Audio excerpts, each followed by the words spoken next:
At just 3 years old, little Ethan Carter vanished in an instant. One second, he was strolling with a church group through a Colorado forest path. The next, he was nowhere to be found. No sobs, no traces of a scuffle, just gone. The events of that day have lingered like a shadow over everyone touched by it. The more you dig into it, the weirder it gets. This isn't just a kid wandering off. This is Ethan Carter's story. Ethan Carter, barely 3, had a spark in his eyes and a lively spirit that brightened every corner he entered. Constantly grinning, always curious, he was a vibrant, daring boy deeply tied to his loved ones. His connection with his dad, Michael, and his older sister, Emily, was unbreakable.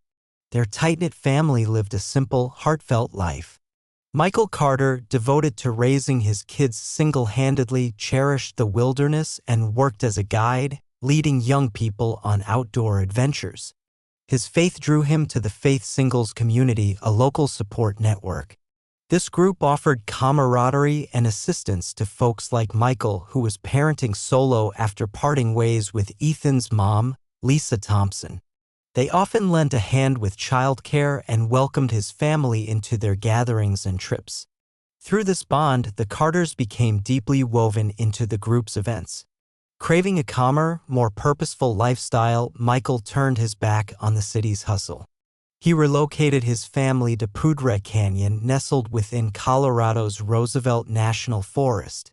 There, alongside his twin brother, Ryan, he managed a quaint mountain lodge. The place provided a serene pace of life, enveloped by wild landscapes and tranquil trails. This untamed world became a haven for Ethan and Emily. Ethan flourished in that setting, his bold curiosity driving him to dash ahead on paths, shout out names of animals, and point out birds flitting among the branches. The outdoors wasn't just scenery, it was his adventure zone. That fearless wonder was exactly what Michael wanted to foster in his son. Yet, the joy Ethan found in those vast spaces would soon turn into a heartbreaking chapter of their tale. In the chilly October of 1999, a small crew from the Faith Singles community gathered near the Carter family's lodge. By then, they were more than acquaintances. Their shared beliefs and love for nature had forged a tight bond.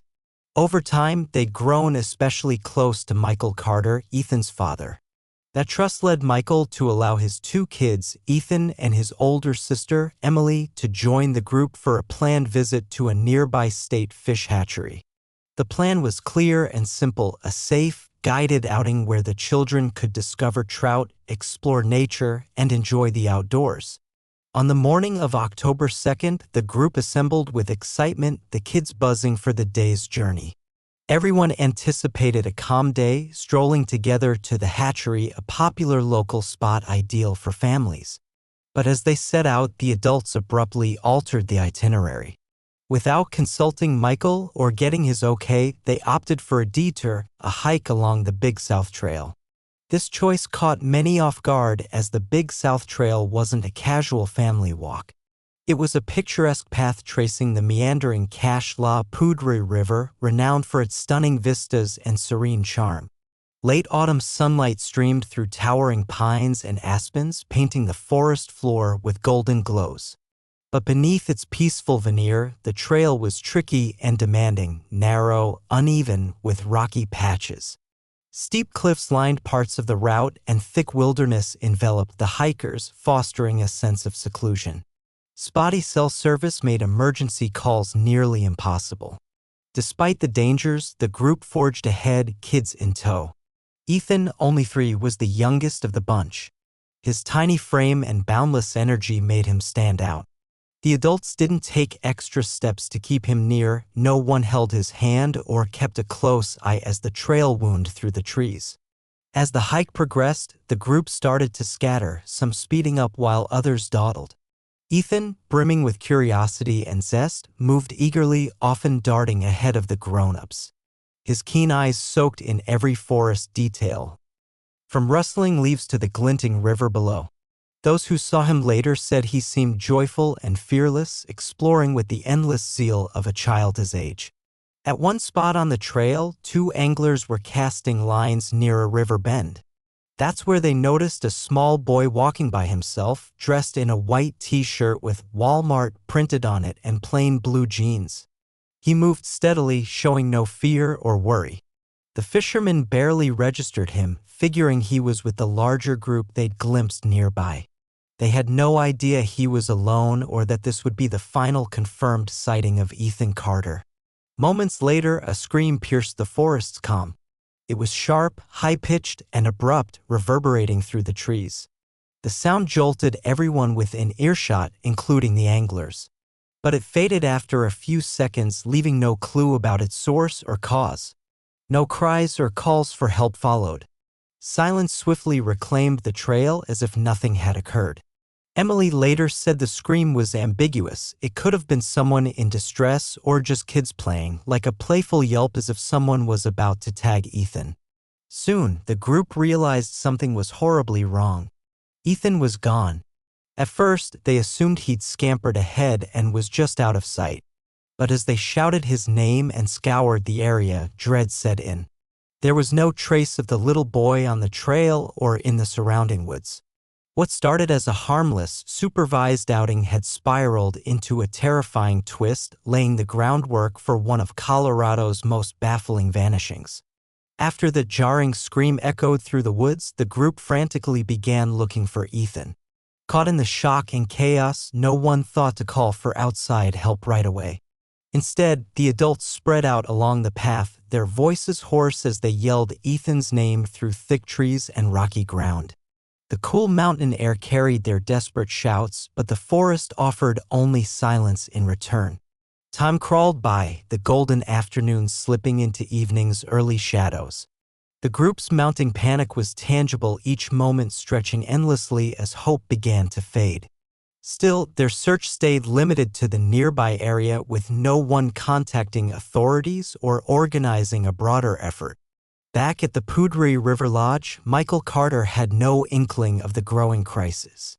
Hours passed before someone returned, out of breath and anxious, to break the news that Ethan was missing. The weight of it crushed Michael.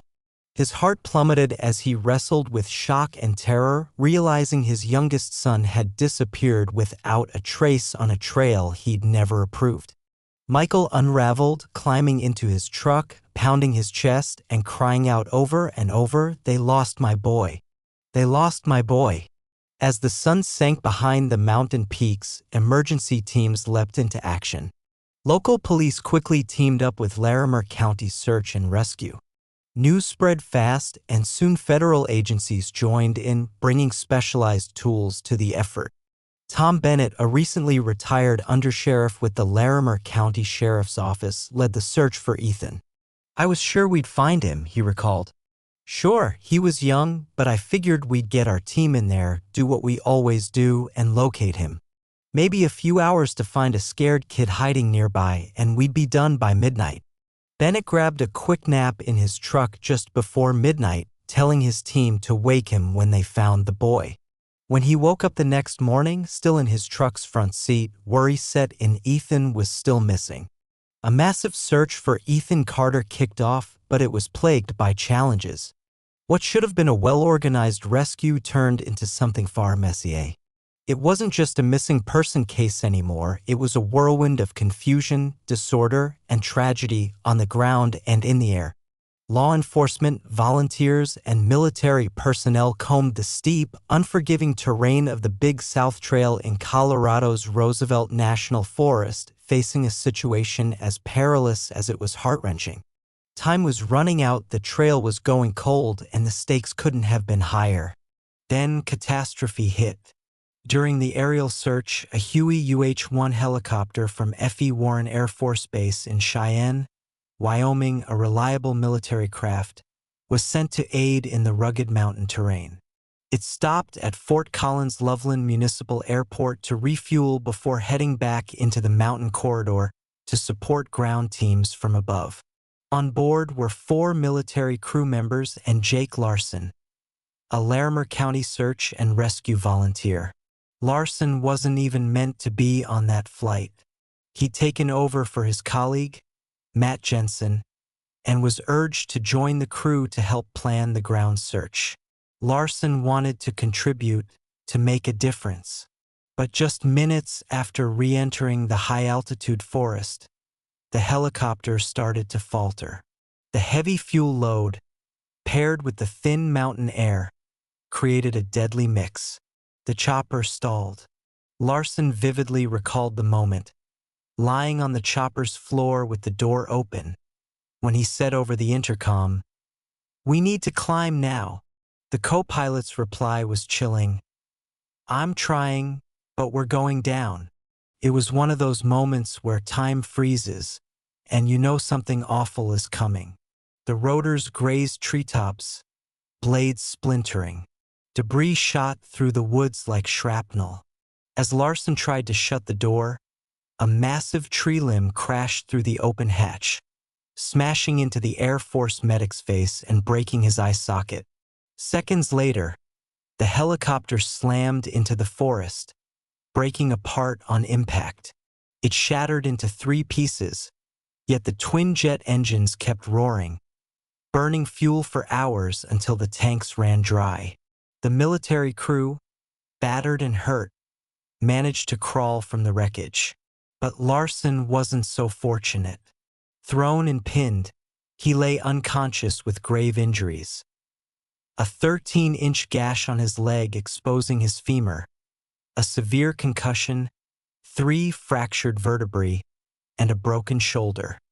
He later said he'd only joined the flight to help find Ethan, to do something meaningful. Instead, he nearly died. Nearby rescue team members raced to the crash site, finding the helicopter in pieces, debris strewn across the forest floor. They broke a window to pull Larson out, saving his life. But emotionally, Larson was shattered. The search for a missing child had led to a military disaster, nearly costing more lives. And this was just the start of the chaos. On the ground, things were no better. The helicopter crash drew a media frenzy, like a second storm hitting the area. According to Larimer County Sheriff David Wilson, a sergeant at the time, the situation spiraled overnight.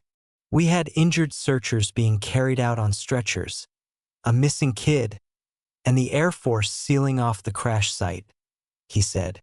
Then, 17 TV satellite trucks lined up along Highway 14, with anchors and fancy coats wandering the trail. Ethan's disappearance was no longer a local heartbreak. It had exploded into a national spectacle, complete with all the pressure and confusion that comes with it. People started comparing it to another Colorado case that had captivated the country: the unsolved murder of JonBenet Ramsey. What followed blurred the line between a serious search and a bizarre circus. Psychics phoned in, claiming mystical clues about Ethan's location. A barefoot man showed up with a donkey, swearing he could track the boy. A Native American spiritualist performed ceremonies, pleading with the mountain to release the child.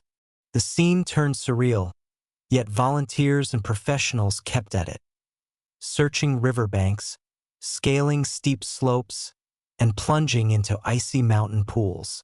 Planes buzzed overhead. Every inch of ground was scoured, but still, nothing. In the midst of it all, Michael Carter, Ethan's dad, watched the situation crumble into chaos.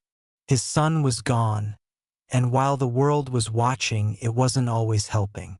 In a later interview, Michael confessed, "It turned into a whirlwind, a hurricane, the biggest storm we've ever faced." He trusted the experts, but the flood of media, accidents, and odd distractions had swallowed the search. "I was hard on them back then," Michael admitted. "When your kid's life is on the line, you want every possible effort made. And sometimes I felt they could have done so much more." Caught in this whirlwind, Michael Carter faced a harsh spotlight from the public.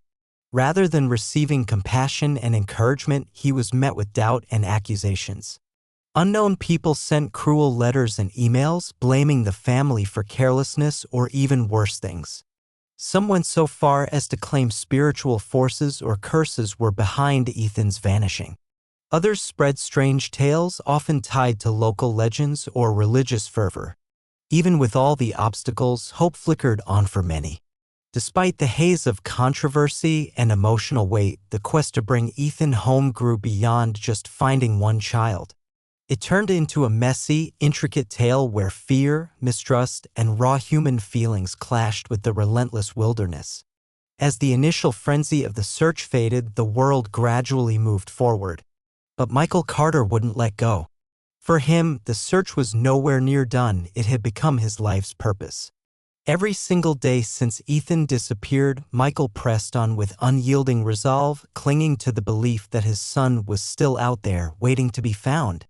He covered every possible surface with missing posters, shop windows, utility poles, community boards, even gas stations far beyond Colorado's borders. Each poster showed Ethan's bright smile and a desperate plea for any leads.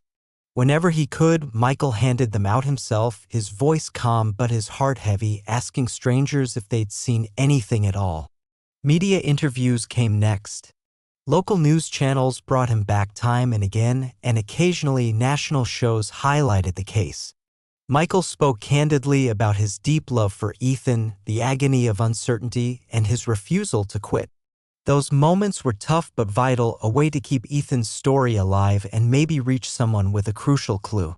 Away from the cameras, sleepless nights wore him down.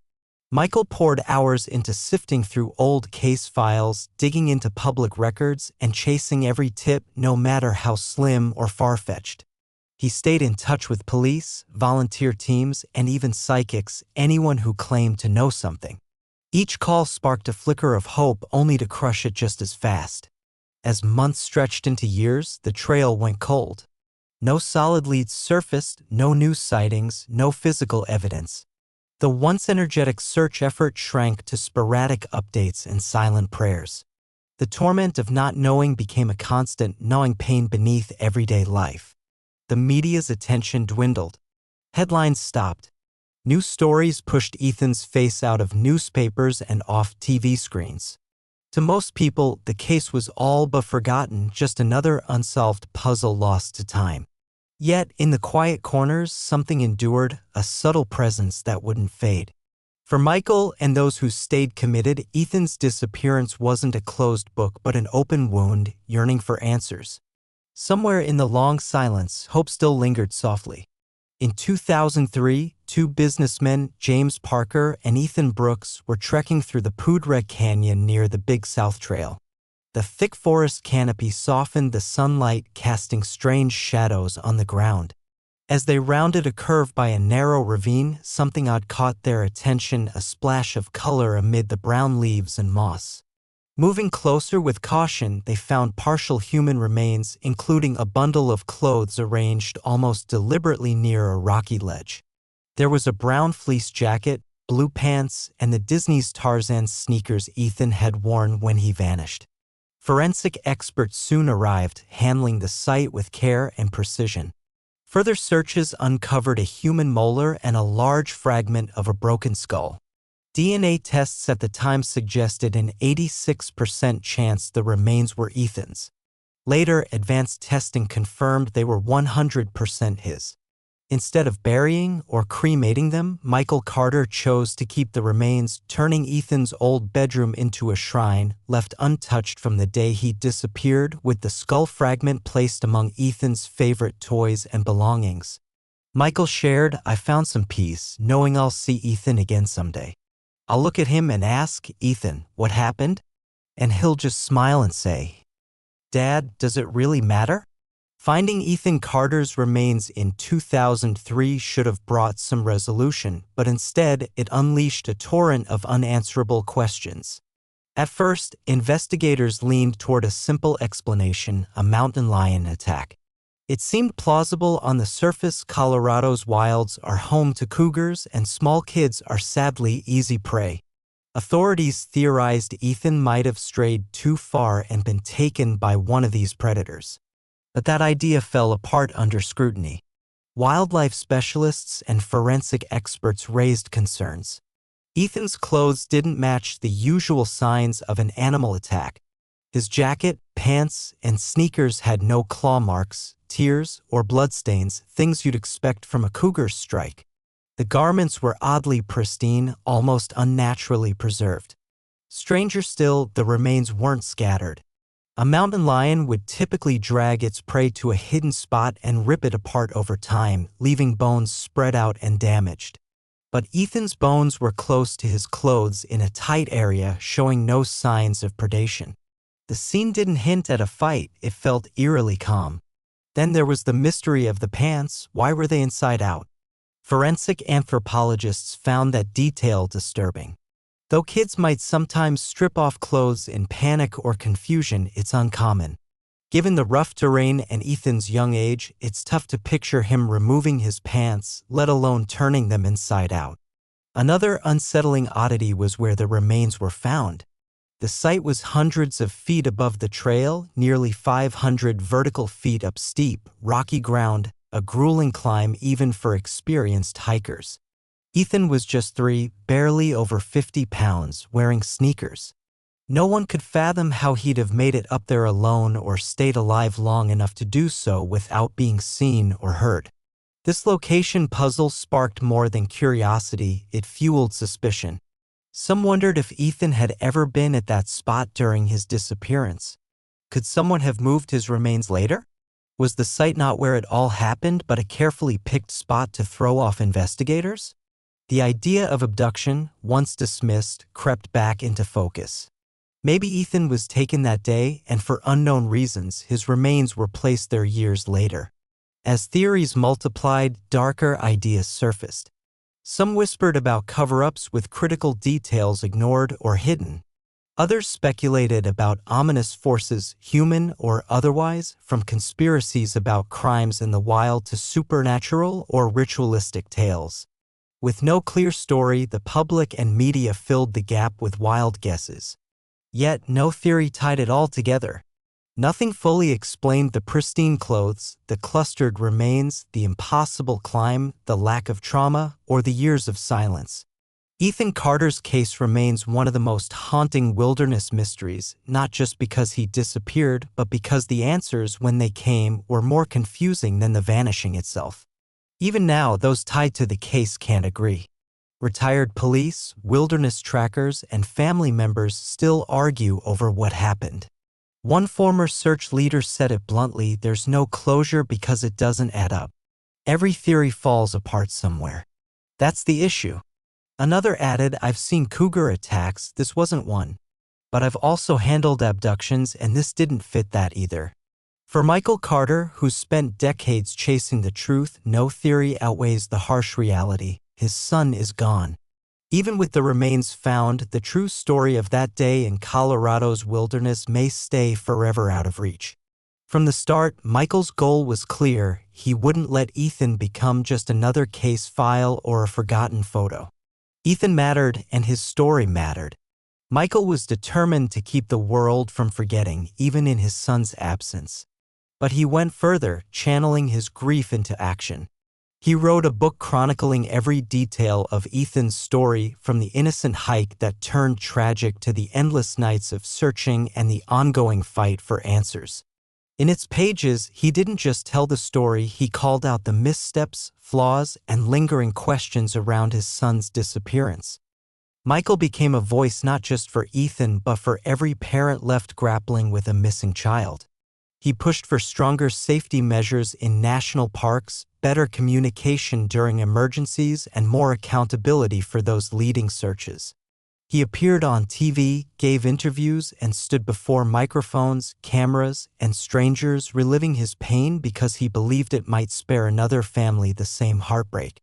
For Michael, advocacy wasn't about being a hero, it was about love, the fierce, enduring love of a father who wouldn't quit. A father who faced the abyss and chose to speak even when it hurt. He faced pushback, some didn't want to revisit old wounds, urging him to accept the official narrative and move on. But Michael couldn't, not with so many questions unanswered, not when the evidence and his instincts screamed there was more to the story. Over the years, Michael linked up with other families who'd lost kids in mysterious ways in national parks, small towns, or deep forests. Together, they built a quiet network of shared pain and persistence. Their stories varied, but their grief was the same. Today, Michael Carter isn't just a mourning dad. He's a beacon of resilience, a man who refused to fade, a voice that still resonates in courtrooms and in the hearts of those who hear him. He once said, "I don't want pity. I want people to remember Ethan, to ask questions, to care." And thanks to him, many do. Ethan Carter may be gone, but Michael's tireless fight keeps his story alive, not just as a mystery, but as a rallying cry to keep seeking truth.